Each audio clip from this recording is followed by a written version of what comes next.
If you're a business owner, no one is more familiar with the curse of a 24-hour day than you. Menial tasks can eat away at your day, taking you away from those projects that fund and grow your company. Unfortunately, hiring is a major pain in the ass. Once you navigate all the tax hurdles and benefits packages, you've spent tens of thousands of dollars and numerous hours without any production and no guarantee that your investment will pay off. This is why Busy Bee's Virtual Services is Stranger Encounters' first sponsor. Bee takes a professional approach, full of passion and zeal for optimizing your time. She attacks every project with the vigor and endurance of a business owner because she understands how important your time and focus is.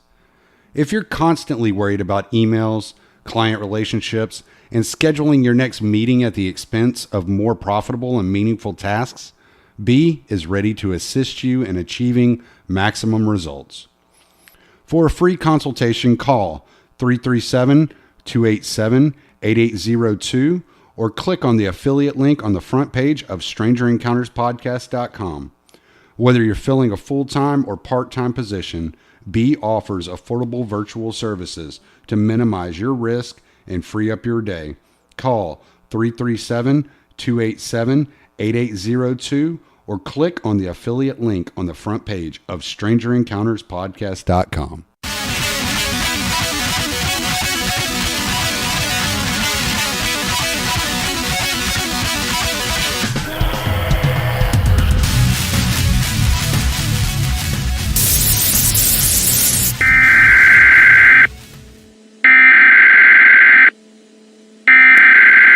We interrupt our program to bring you this important message. This is not a drill. This is an emergency. The life of my son, journalist Julian Assange, is in immediate and critical danger. I thank you all for being here and listening to a mother's plea to ask your help to save him. Despite Julian being a multi-award-winning journalist, much loved and respected for courageously exposing serious, high-level crimes and corruption in the public interest, he is right now alone, sick, in pain, silenced in solitary confinement, cut off from all contact, and being tortured in the heart of London. The modern-day cage for political prisoners is no longer the Tower of London. It is the Ecuadorian Embassy. Here are the facts.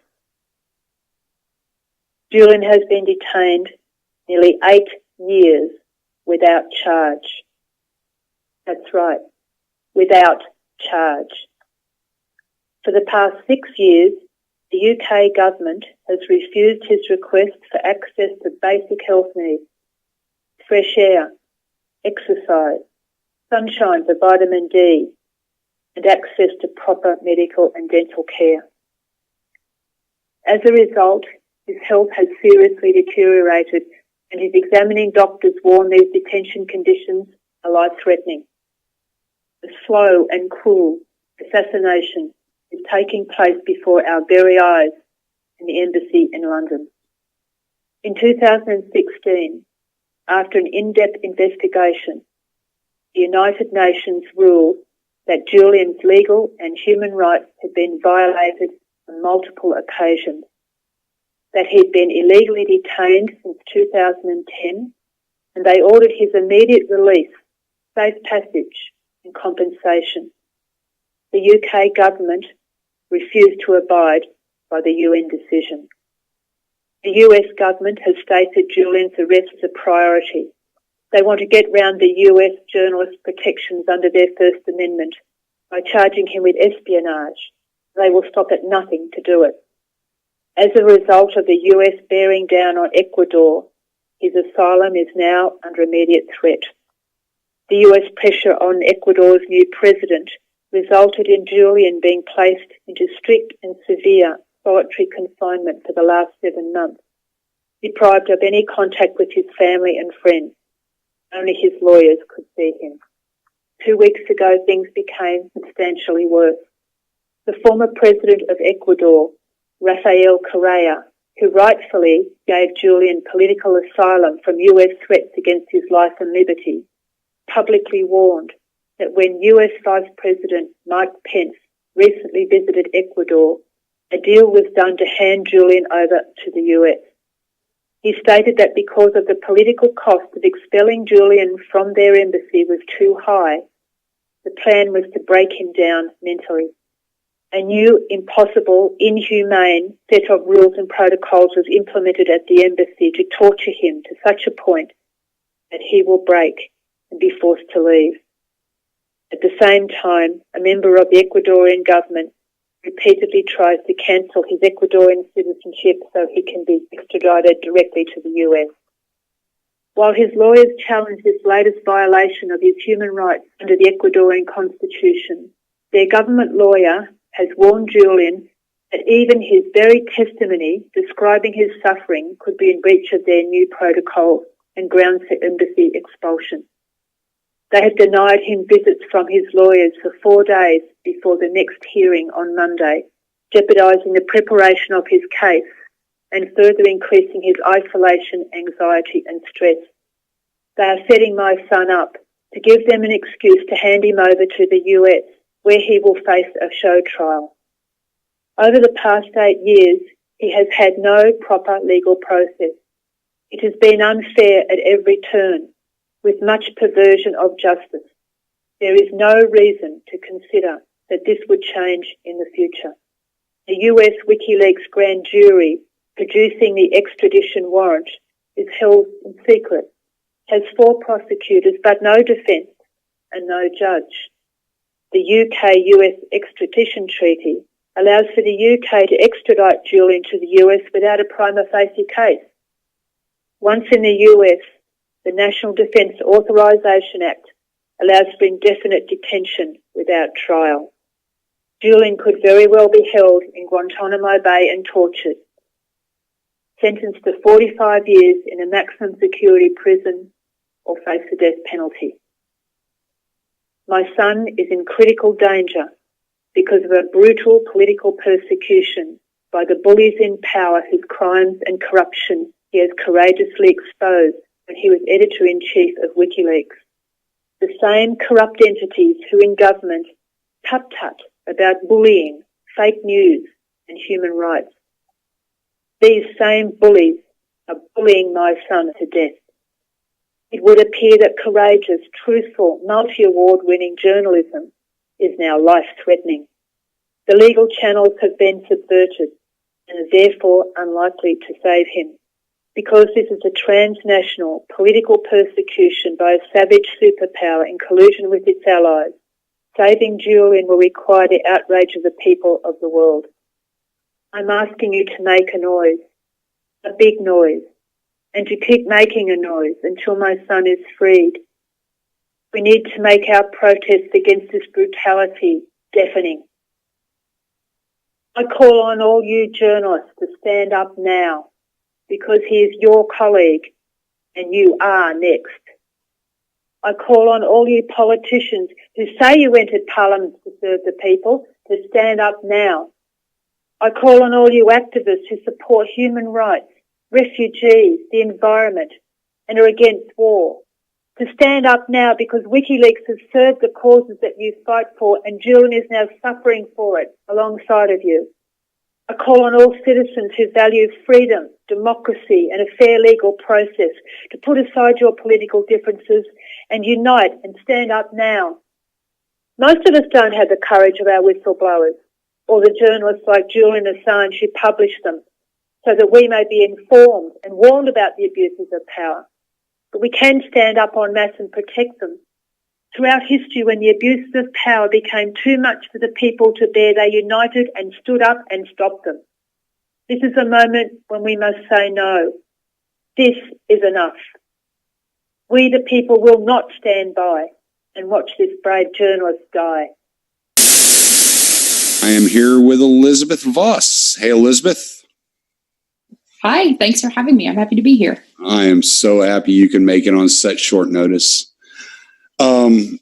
I know we've been dealing with a situation there in London at the Ecuadorian Embassy with Julian Assange. Before we really dig into Assange too much, him and Chelsea Manning are inextricably linked. So can we get a little bit of background on what's been happening with Chelsea Manning that's led up to this situation with Julian Assange? Absolutely. So basically, late last year, the United States State Department accidentally revealed that they have filed that they have convened a secret grand jury and they have sealed charges against Julian Assange and WikiLeaks. A judge did not allow them to, fully release that fact, but there was an accidental copy-paste error that revealed that there are charges against Julian Assange that are under seal. So basically, what that has confirmed the fact that Julian Assange is a political prisoner and that his continued confinement in the Ecuadorian Embassy has nothing to do with Sweden and allegations that have been dropped and an investigation that, into sexual abuse allegations that no longer exists and was always a pretext to politically persecute Assange. So basically, the reason I bring that up is that revelation confirmed the process of prosecution that is happening in the United States. And then, so to follow that up, we saw a few weeks ago, Chelsea Manning was basically subpoenaed to testify before the grand jury on Assange and WikiLeaks. And she was going to be asked essentially to repeat testimony that she had given in 2013 in the process of her court-martial. And she refused to do that for a number of reasons. She said that it violated numerous constitutional rights. She also said that she basically was protesting the secrecy and the injustice of the grand jury process. And for those who don't know, the grand jury takes place in secrecy. And when you are given a small amount of immunity, as Chelsea was given in order to testify, you are not allowed to have your lawyers present, and you are not allowed to have a right to a defense. So essentially, I believe Pulitzer Prize-winning journalist Chris Hedges characterized it as a new inquisition, and I think that's the best way to really refer to that grand jury process. So, because she refused to testify at that before that grand jury, again, just to repeat evidence that she'd already given on the public record in 2013, she was held in contempt, and she basically was re-imprisoned, again, not as punishment, not as a result of any conviction, but simply to coerce her into giving testimony that she refused to give. So the situation there is really interesting in the sense that she could, by agreeing to testify, she could end her imprisonment at any time. So the fact that she not only remained in prison, but for 3+ weeks, almost a month, in solitary confinement, 22 hours a day, is really a testament to her courage and her integrity as a human being. And in addition, so she's been released from solitary confinement into the general population of the incarceration facility that she's in right now, but she's still imprisoned, unfortunately. So that leads us over to, Julian Assange, but and the fact that, in addition to the fact that we know that there is this prosecution of WikiLeaks and Assange that Chelsea Manning is now re-imprisoned as part of, we know that the Ecuadorian government has recently escalated its attempts to evict Assange from the embassy and illegally remove the asylum that he gained in 2012. So, I don't know where you want to kind of go from there in explaining recent events, but I hope that at least has gotten us up to date on Chelsea Manning and her relation to Assange in recent months. Well, and I think people need to understand that grand jury, as you said, is conducted in the shadows, and that is a complete violation of the Sixth Amendment of the United States Constitution. And Chelsea Absolutely. Manning, being a United States citizen, is completely protected by the Constitution of the United States. There's no question about that. I don't care if you're conservative or progressive. Nobody would argue that point. She's protected by the Constitution, the Sixth Amendment of the Constitution. Now, there are going to be people out there that are going to say Manning's not Assange is not protected by the Constitution. But I heard a good point made on Unity for J yesterday and today, and I think you wrote about it as well, about press freedom.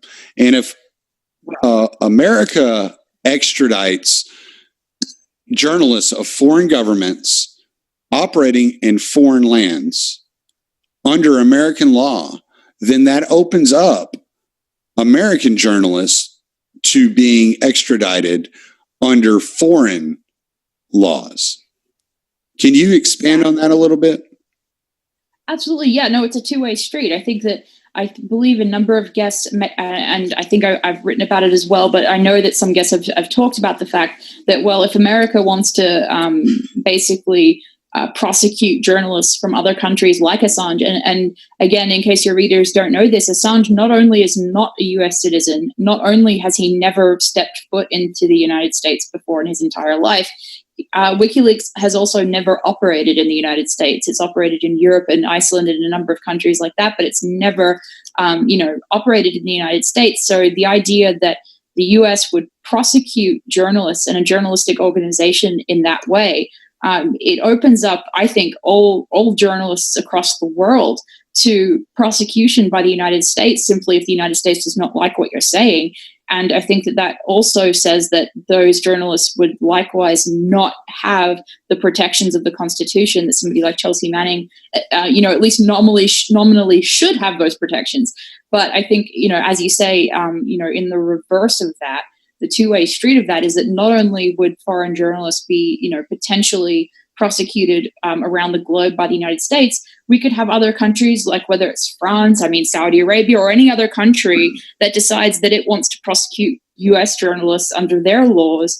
That could be another danger and possibility. Now, I don't think that most countries would actually go up against the US by trying to prosecute or extradite United States citizens who were journalists covering maybe their domestic issues in a negative light, because I don't think that those countries would feel that it was worth it to maybe go up against the United States, in that type of, in the sense that the United States is such an imperial power and force in the world at the moment. I think it's more likely that journalists in other countries would risk the America World Police essentially coming after them simply because they commented on U.S. international relations in a way that the U.S. did not like. But regardless, maybe in a few decades from now, when China is more powerful, as we have a multipolar world kind of developing, that would be a situation that might be of great concern. But regardless, it is extremely concerning that the United States is willing to make the entire globe its jurisdiction, but will not afford the globe the protections of the Constitution and the First Amendment. Yeah, I'm glad you brought up jurisdiction too, because I believe it was Susie Dawson earlier today was mentioning that, America is trying to flex control in an area of the world they have no jurisdiction. And that's really unfortunate that they feel like they have the right to do that. And I believe William Binney said, when it comes to like the CIA or the NSA, they'd rather leave Julian Assange locked up within the embassy just to show they have the power to keep him in solitary confinement without actually persecuting him or pressing charges against him, whereas the FBI's entire line of work is about actually bringing him to trial and putting charges upon him.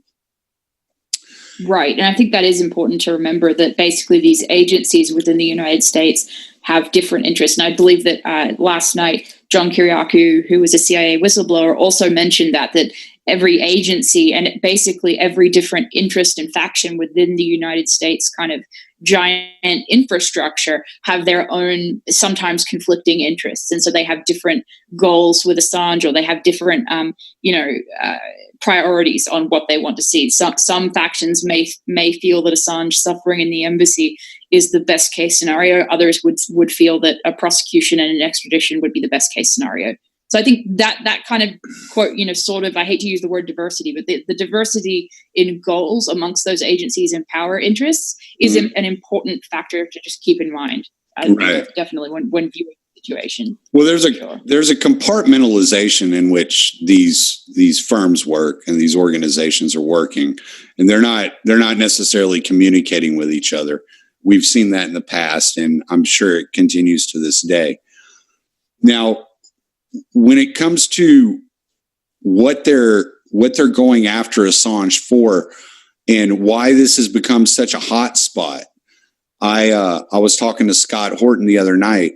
We were texting back and forth, and I told him, I said, it almost feels to me like Julian Assange is the Waco to Trump-Russia collusion being the Ruby Ridge. And that's just to say that the intelligence agencies are looking for a win, and they feel like this is an easy win.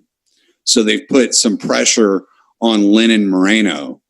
Now, this was before I was aware of the INA papers. Can you explain what the INA papers are and what they say?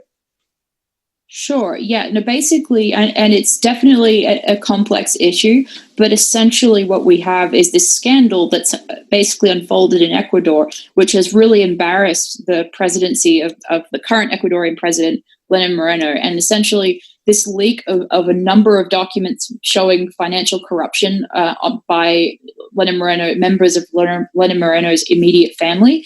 It showed some very corrupt dealings and other embarrassing, information, specifically to do with finances mostly. And there were also leaked images of his family.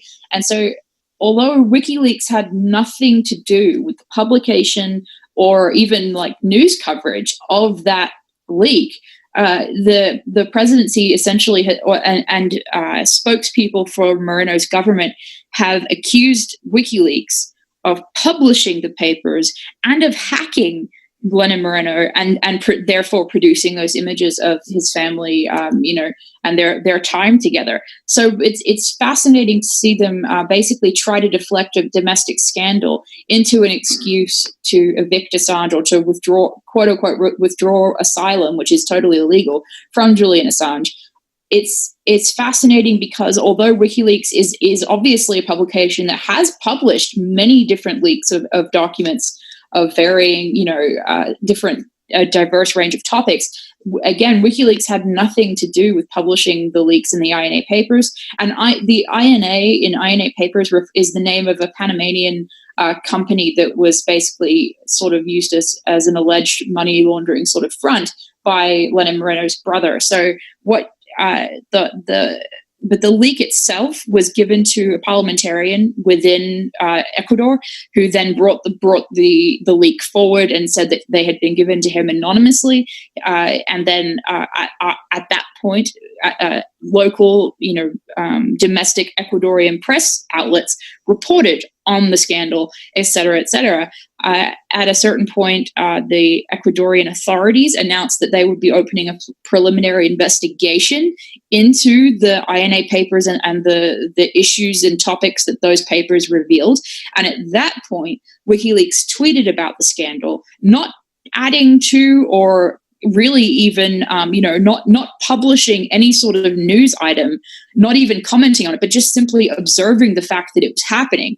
And Lenin Moreno and his government then used that to say WikiLeaks is publishing the scandal or it's behind it. And it's ridiculous, not only because WikiLeaks had nothing to do with publishing any of those documents and never even produced an article based on those documents, but also the fact that Lenin Moreno knows better than anyone that Assange has been cut off from the internet, that he is not running WikiLeaks at the moment, he is not editor-in-chief at this time, that he has been completely isolated and is one person on the planet that would not be able to hack anyone, much less the president of a country, because he's been unable to access the internet now for over a year.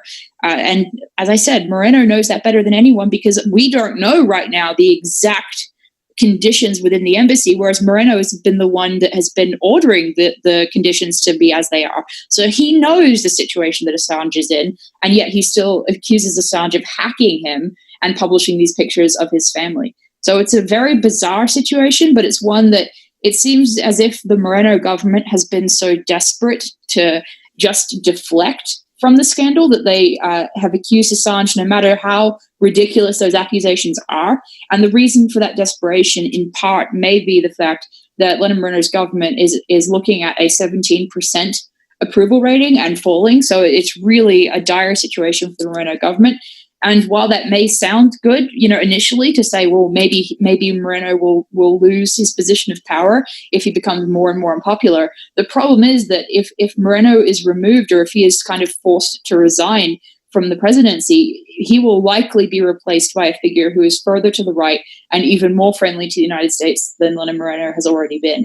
So it's not looking great at the moment, but that's unfortunately the situation that we're seeing at this time.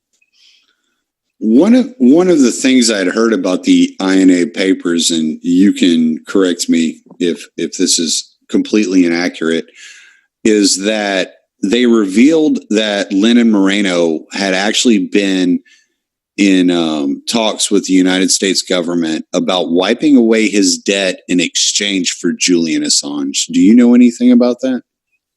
Right. Well, actually, that particular fact was not revealed in the INA paper scandal, but the reason it's been associated with it is because the Ecuadorian government accused Assange and WikiLeaks of leaking or creating that as if it was fake news. They accused WikiLeaks of almost publishing that information, and they made those accusations along with the accusations that Assange hacked that Moreno, that WikiLeaks published these leaks, which also were fake accusations, kind of fake news. But last year in December, I believe it was really early December, the New York Times reported that Paul Manafort had actually been in discussions with Lenin Moreno regarding the United States providing Ecuador debt relief in exchange for Assange. And that's incredible, not only because it's essentially Moreno's government negotiating to sell a political refugee who gained asylum, which is totally legal, but also to effectively sell an Ecuadorian citizen, which Assange has been since, I believe, December of 2017. So it's really an incredible development. But the other thing I just want to add very quickly to the whole discussion is that in addition to the fact that Assange is not the current editor-in-chief of WikiLeaks, so the idea that he would be directing the Twitter account that WikiLeaks has, which is the only way in which they could even nominally comment on the INA paper scandal, and it's the only, and tweets by WikiLeaks are what have been misrepresented as the publication of these papers.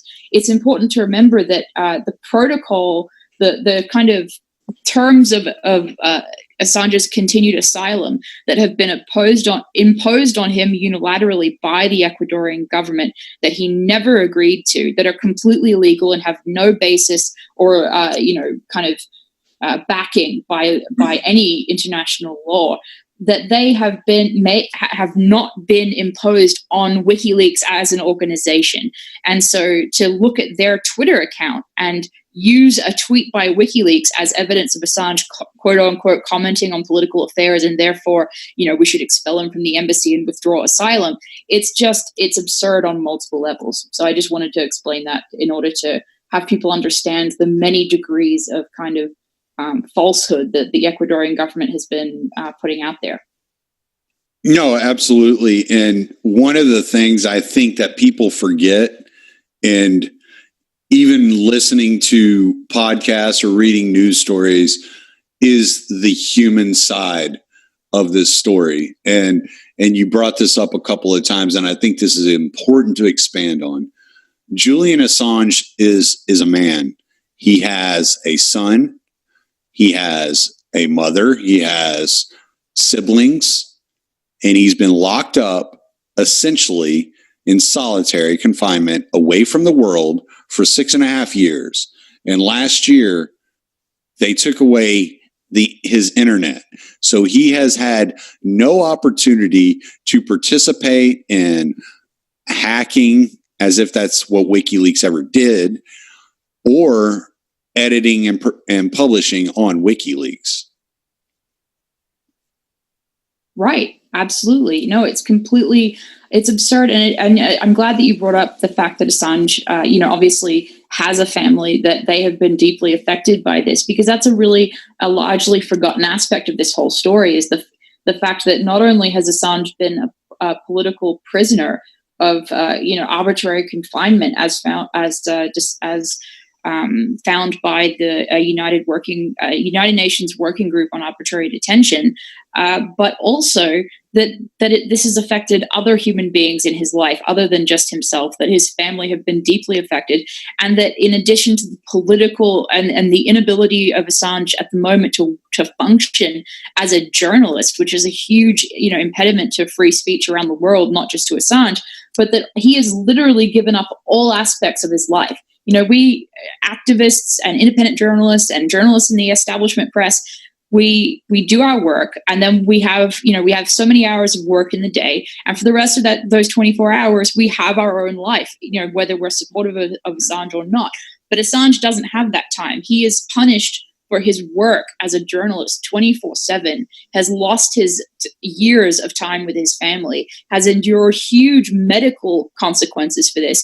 And it's the type of personal, loss that I think that many of us, even supporters, sometimes can forget to keep in perspective just the magnitude of that loss. So, yeah, I mean, you got to think, he's been locked away for 6.5 years. I don't know. I know Cassandra Fairbanks has gone and visited him.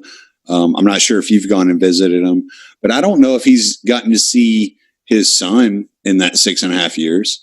I don't know if he's gotten to see his mother more than one time in that 6.5 years. These intimate interactions between family and friends.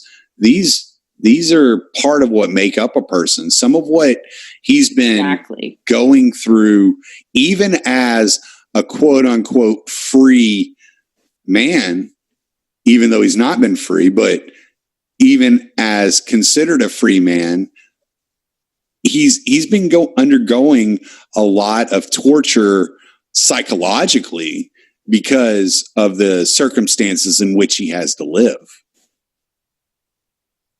Absolutely. No, I think that's a huge point. And I think that although I think a lot of us have focused on the health consequences of his detention and all of that, I think that it's just the degree of sacrifice that he's made for the rest of us, I think cannot be emphasized enough. Because, as you say, it's like those intimate, interactions with our families, those are things that we don't usually think about as being in jeopardy as a result of our journalism or activism or what have you. But to really see what Assange has given up and what Chelsea Manning has given up by, doing what they feel is morally right, I think it's not something that you want to have people go through, but I think it's important to recognize that loss as part of our respect for their work. Yeah. Even if at times we don't agree with it or whatever. Yeah. No, I was just going to comment. You brought up Chelsea Manning and what she's given up. And it reminded me, I watched an interview you did with Peter Van Buren. And he said, what I had to deal with was a cold compared to the cancer that Chelsea Manning has had to put up with. And I was like, wow, absolutely. That's just powerful. Definitely. And I feel like somebody like Peter Van Buren, who I remember very well interviewing at a Unity 4J vigil a few months ago, last year actually, was, I think he did a great job describing that, because once, when somebody's been through even just a part of that type of experience, I think that perspective of what the understanding of what Chelsea Manning has gone through and is going through is really deepened. And so it's great that we have people of integrity like Peter Van Buren who have been through some measure of that, who can speak to the rest of us about the depth of that sacrifice. Because obviously right now Chelsea can't talk to us about it. And right now Assange can't talk to us about it. So it's important to listen to people like Peter Van Buren who can speak to that experience and have the ability to speak And also John Kiriakou, CIA whistleblower who was in prison for 2 years as a result of his whistleblowing. You know, that's another person who's been through some quantity of a similar experience who can at least speak to a part of that and what it's and the detriment, then the huge impact that it has on your life when this type of thing happens to you. So, yeah, it's just it's hard to believe. Like it's like I believe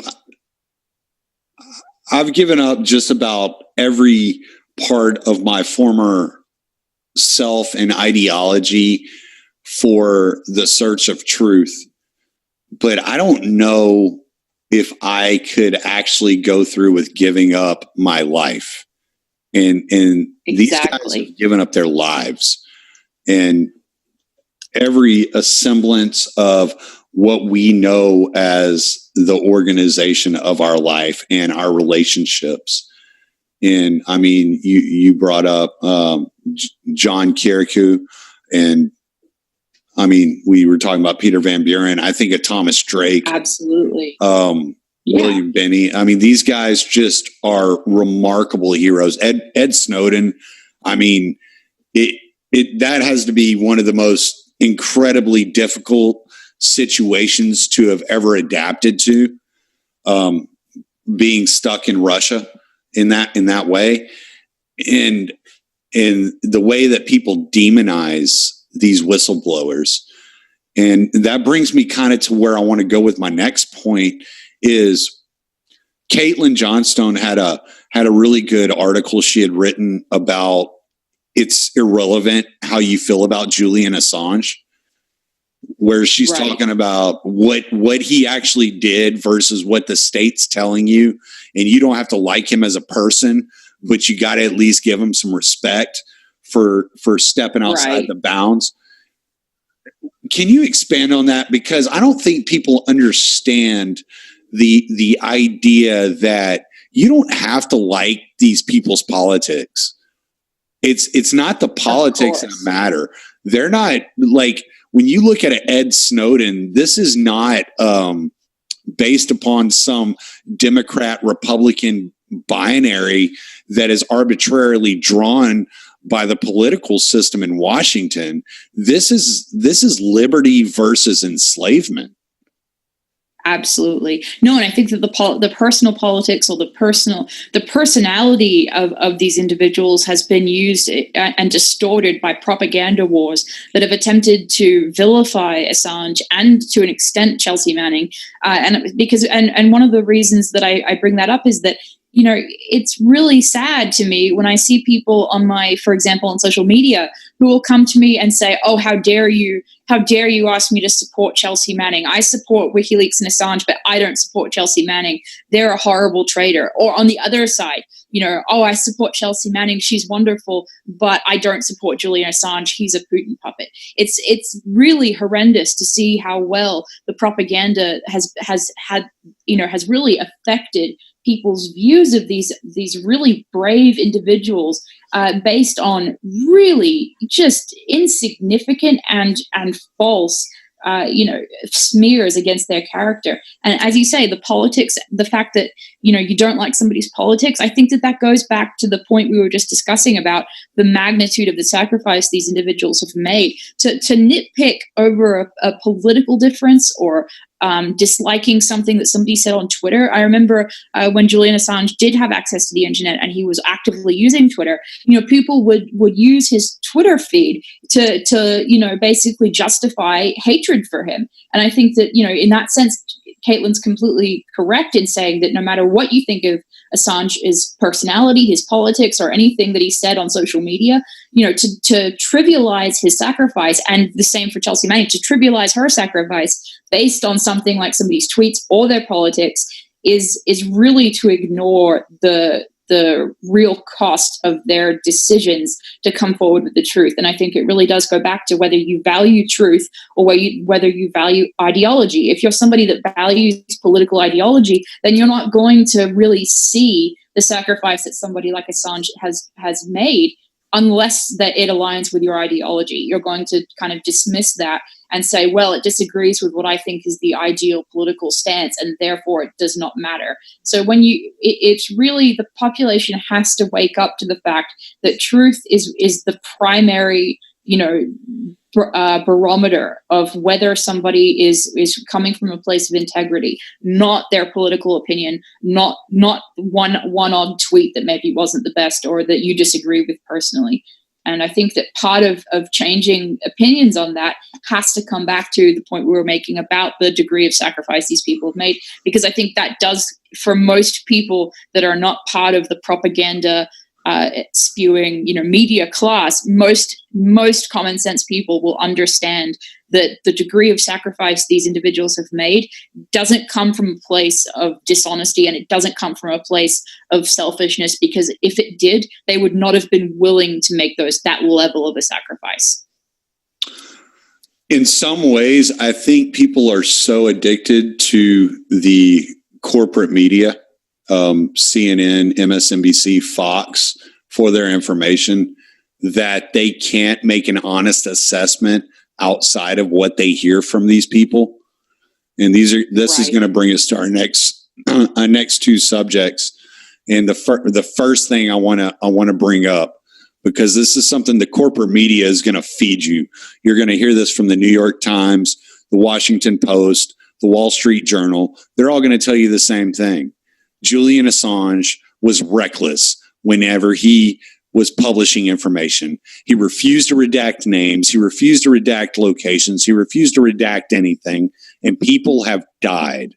Is there any evidence of this? Actually, I'm really glad you brought that up, because that is a point that is trumpeted around a lot, and it's completely incorrect. Actually, WikiLeaks does very carefully redact its information for the safety of individuals and in a more general sense, the safety of entire nations, because first of all, in 2013, during Chelsea Manning's court-martial procedure, the United States authorities were actually forced to admit that not a single person had died or been harmed as a result of Chelsea Manning's the information that she's leaked to WikiLeaks and the WikiLeaks publications as a result of that. And part of the reason for that is that WikiLeaks did carefully redact the Chelsea Manning material. However, there was an unredacted leak that was the responsibility of some journalists at The Guardian, including the infamous Luke Harding, who wrote a book on Russian collusion and has been a huge proponent of Russiagate and all of that. But basically, these journalists at The Guardian, Luke Harding was one of them, wrote a book in which they included the decryption password of the entire archive of the U.S. State Department cables as a chapter heading, as a chapter title within the book. And so, of course, that led to an unredacted leak of all of the files. And if you've seen the infamous video clip of Assange calling with Sarah Harrison in the office, I believe he was under house arrest at the time, calling the State Department at the time under then Secretary of State Hillary Clinton to tell her that this unredacted leak was about to go live on the internet and it was not their doing. So there has been harm that's been done, but it was not by WikiLeaks or Julian Assange.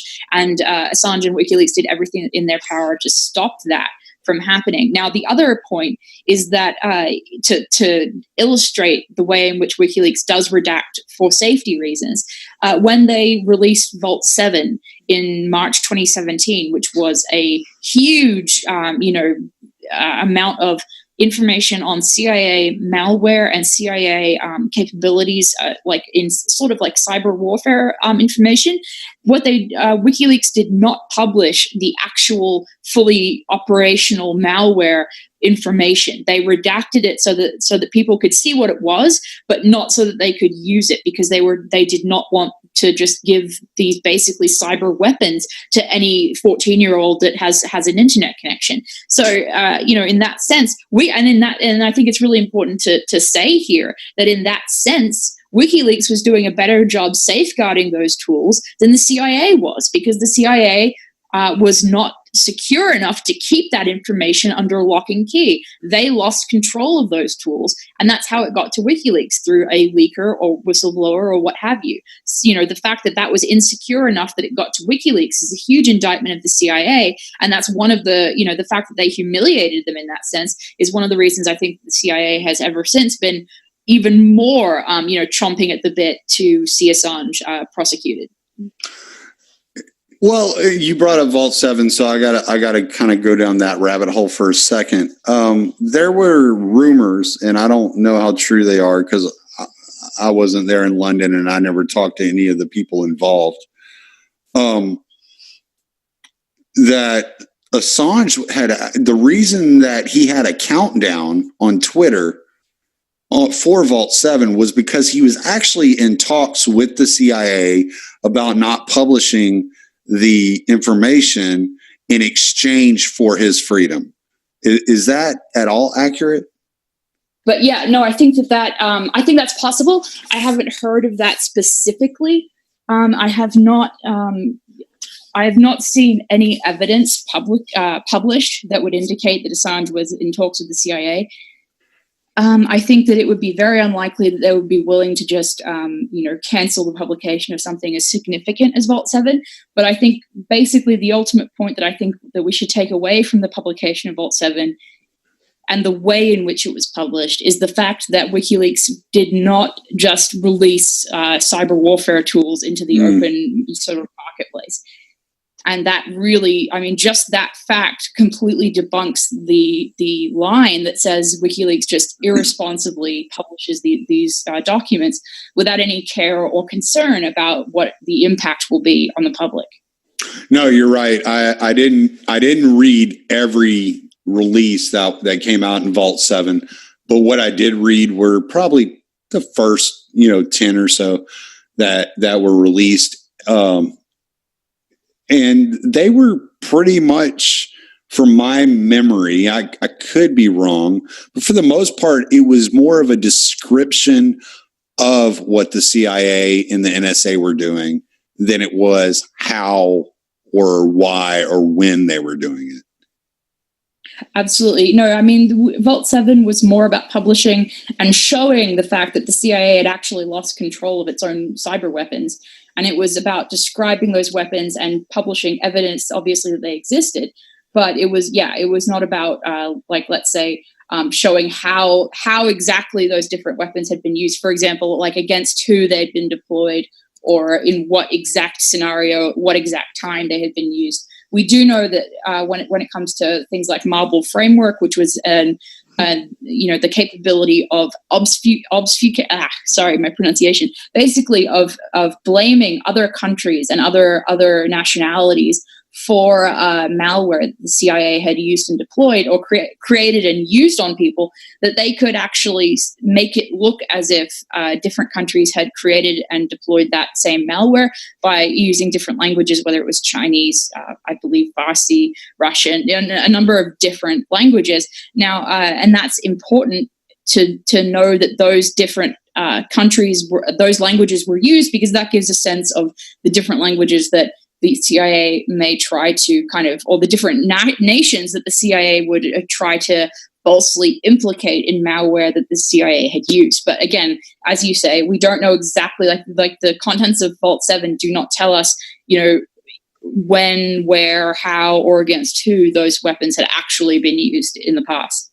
Unlike some other documents that WikiLeaks has published, whether it's the U.S. State Department cables or the collateral murder video, obviously those primary source materials were telling us about events that took place and exactly how they happened, etc. Right. Okay.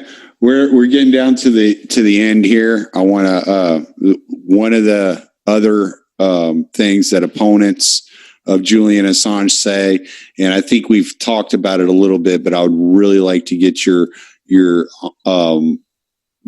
professional opinion on this. And okay. It's a simple statement. Julian Assange is not a journalist. Yeah, that is one of the most damaging propaganda narratives that I've seen, engaged with when it comes to Assange and WikiLeaks, because it's one of those things that it's easy for somebody to copy paste that line on a reply to a tweet or on Facebook or wherever on social media, but it's very difficult to reply to satisfactorily, as an honest person on a platform like Twitter or Facebook, because it draws you into an endless kind of troll war when you try. But basically, I think that everything that Assange and WikiLeaks have ever professionally produced is not only obviously and by definition journalistic work that is in the public interest, that is newsworthy, and is not only journalistic in the sense that it shares the properties of publications like the New York Times or the Washington Post when those outlets were producing their best work, but it also surpasses those outlets, and it surpasses all outlets. And not only is WikiLeaks the greatest journalistic organization of our era, they are the greatest journalistic organization in history in terms of their accuracy, the number of issues and subjects that they've covered in their publications of millions of documents, and also the application of them. We know that there are, if you look up WikiLeaks papers in Google Scholar, it will show you that there are 40,000 plus documents that WikiLeaks has been used in or mentioned in, which include court cases, scholarly papers, and other documents of that nature. So the idea that WikiLeaks is not a journalistic organization is really, it basically, the only way you can defend that point is if you define journalism as propaganda, because yes, WikiLeaks is not propaganda. Yes, WikiLeaks is not selling you the narrative of the deep state. So if that's what you want journalism to be, then WikiLeaks is not that. But if you want journalism to be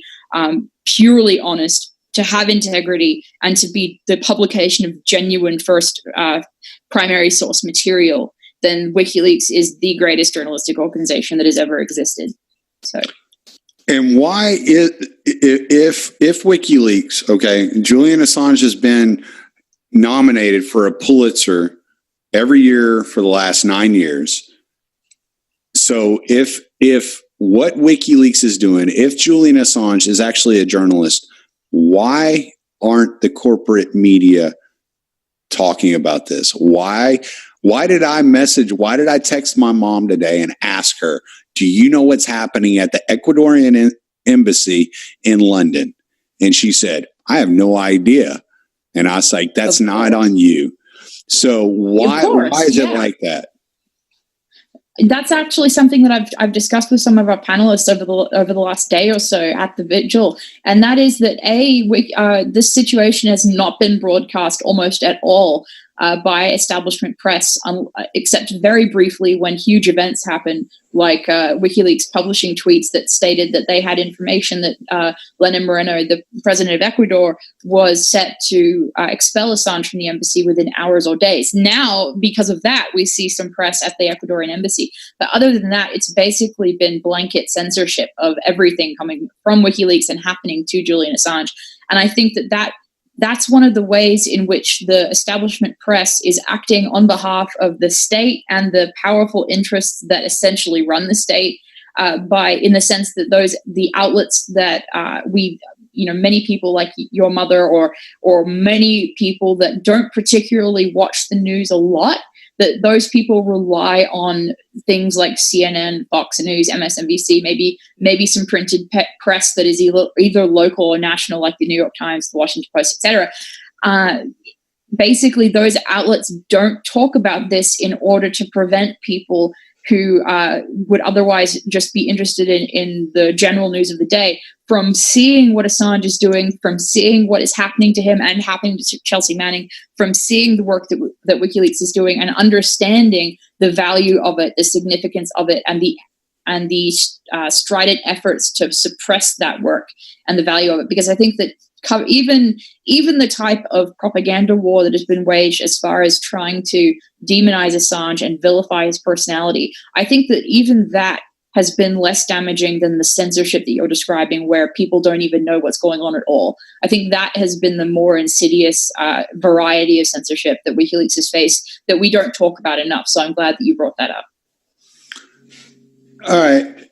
So if you were going to break it down, if you were talking to somebody that didn't know anything, let's say I have a couple of teenagers that listen to this podcast, and hi, Talon and Aiden, my little men. Just wanted to get them embarrassed because they probably think their friends are listening when their friends have nothing to do with this. But if you're going to introduce them, a 14-year-old and a 13-year-old, to Julian Assange and WikiLeaks, how do you do that? I think I would say that that they are the most, I think that, and I don't mean to at all, be condescending or patronizing towards teenagers, but I think that there is, in general, there is this sense among teenagers that the adults don't understand anything, and that, because I remember that feeling as a teenager when I was that age. So I think that there's that sense there's something wrong with the world, and you can't really see what it is, maybe, but there's just this fundamental sense of wrongness. And I think that I would say that Julian Assange and WikiLeaks are some of the biggest exposers, and they are the biggest light, they have held the biggest torch that has shed light on that wrongness and that darkness. And I think that looking into Assange, looking into WikiLeaks and the work that they've done would really validate a teenage audience about the wrongness that they sense in the world, and that sense that adults have just, excuse my language, but fucked everything up. I think that would really be validated by the work that WikiLeaks and Assange have done. Assange is probably one of the biggest rebels that has ever existed on our planet, and he's the most most consequential. I mean, it's one thing to wear rebellious clothes, have a rebellious haircut, make your parents angry for, listening to music that they hate really loudly. But what Assange has done is real rebellion, and actually gone against the most dangerous powers on this planet. And he's almost lost his life at this point for doing that. So I think that, teenagers should be interested, because if their generation doesn't fight for the rights of Assange and WikiLeaks, their future will be very, very bleak, and they will not be living as a free people if we lose the free press via losing Assange and WikiLeaks. I think you just called Julian Assange the 21st century James Dean. Is that what I just heard? Essentially, yes. Only a more consequential James Dean, because the rebellion isn't about cigarettes and haircuts. It's really about things that actually do matter for millions of people across the planet, and issues that affect them. You're absolutely right, and I would have never thought to describe them that way, and that's why I asked you, because I figured you'd have a better breakdown. Now, have you had the opportunity to enter the embassy and meet Assange?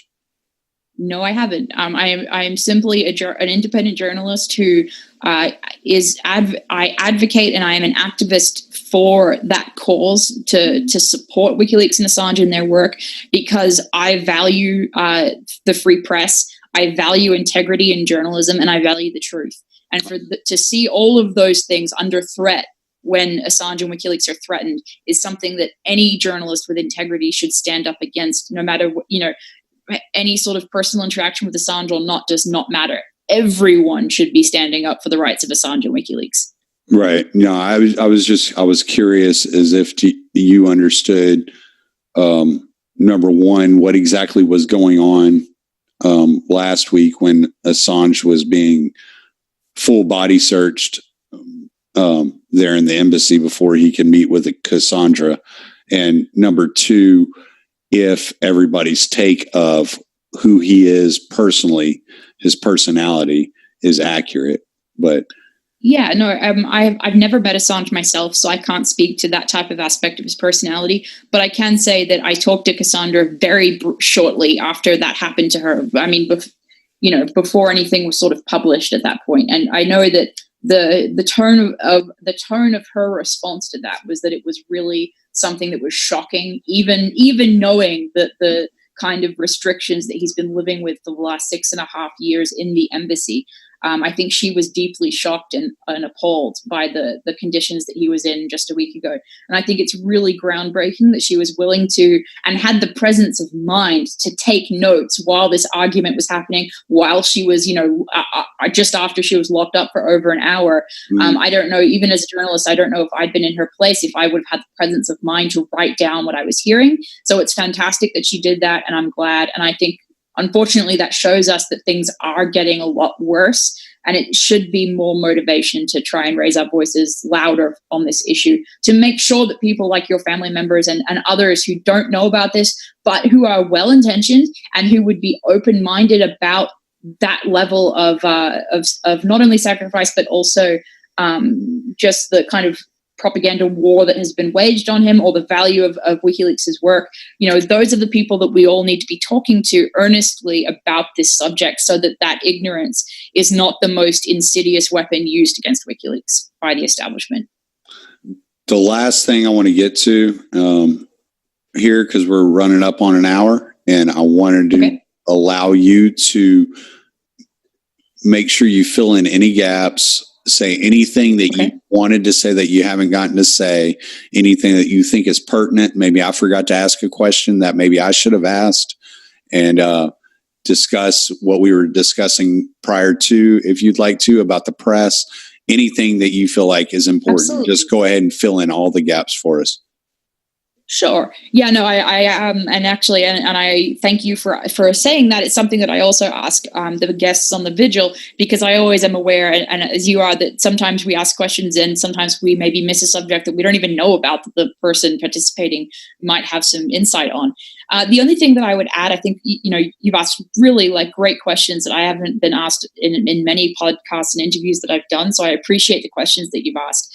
But the only thing that I would add is the fact that, and many people that are aware of this situation already know this, so I'm hardly breaking new ground in saying this, but I think that it's just important to remind your audience that if Assange is successfully expelled from the embassy, extradited to the United States, and prosecuted, it won't just be the conviction of a single journalist, or it won't just be the end, or not the end, but the kind of prosecution of WikiLeaks itself singly. It will literally and metaphorically be the death of a free press. It will be the death of the concept of journalism as anything other than propaganda narratives backed by the state. Because the idea, the very concept of press and journalism as truthful, non-biased, accurate reporting on subjects that really matter will die if WikiLeaks is ended, or if Julian Assange is prosecuted, or God forbid disappeared or killed. It will be the end of a much larger concept and a much larger field, rather than just one person or one organization. And I've talked to a number of different people about that over the various vigils that we've done, and they all agree that Assange is not just himself. He's not just one person who, obviously, like the rest of us, is not perfect. He's not just a single actor. He is a representation of the entire the entirety of real journalism. And so I think that that's what we have to look at this as, is not just an attack on him, but on us. It's an attack on anyone, whether an independent journalist or somebody who works for CNN. It is an attack on all journalists and their ability to report. It is an attack on all of us citizens and our ability to know what is being done in our name by our governments and by those who have huge amounts of power and their machinations that go on far too often behind the scenes without us knowing. And it would literally be an end to the idea of our freedom, because if we lose a free press, and if Assange is the representation of a free press, as I argue he is, then without that free press, as a collective, as a people, we are not free. Without that ability to comment on, to counter, and to criticize power, there is no freedom. So that is the level of dire consequence that we face if we allow Assange to go to prison, to be prosecuted for successful journalism. That was awesome. Where can people find you?